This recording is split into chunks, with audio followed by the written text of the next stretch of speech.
Hello and welcome. In today's video, I'm just going to demonstrate to you how to replace the key fob battery in this Nissan remote key fob.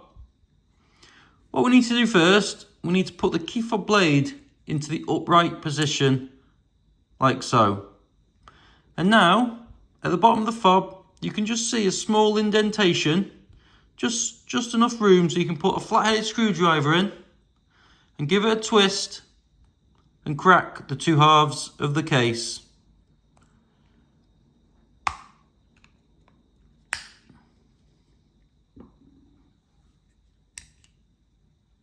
There you go. And there is your key fob battery. Again, just get your screwdriver and just get underneath the battery and just prise it from its housing.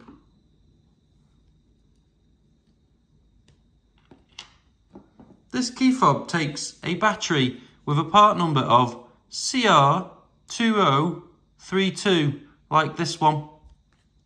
We just simply get our key fob battery and we just pop it back into the housing, making sure on this one that the right is facing downwards on the battery, so we know it's in its correct location.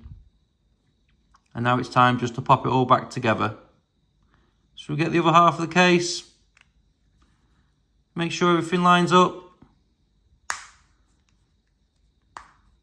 We just click it back together. And there you go. It's all done.